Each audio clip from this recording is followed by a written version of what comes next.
There's 16,000 golf courses in America, and there's only 360 left of Ross. And that's a pretty great badge of honor to have. It's like having a Rembrandt or a Picasso in your closet.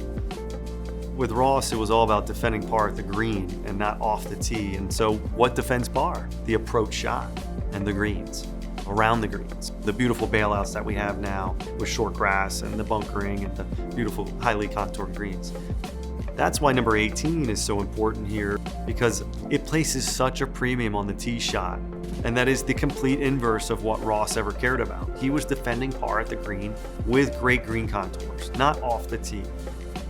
It's just not as it was originally intended, and I think Ross made a really good decision to keep the pond split.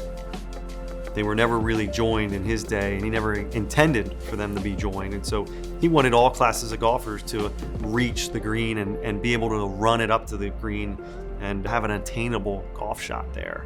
And so I think it's just overly penal now, and maybe just a big departure from what Ross had.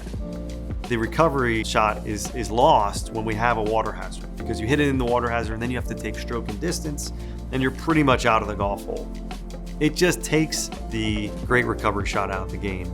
So we want that back, because we have so many golfers here at Evanston Golf Club who sometimes their ball flight isn't so high, and they have to run the ball in. And why would we want to defend par and make it harder for them and then easier for the guy or gal who just hits it right on the green and just hits it right over? And so that doesn't affect the lower handicap.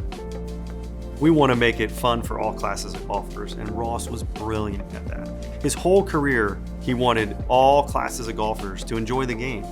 And so for us, I think, what are we really doing here? In every instance, on all other 17 holes, we're trying to think about Ross and do what Ross would say, or what are his ethos. So I think we should do the same.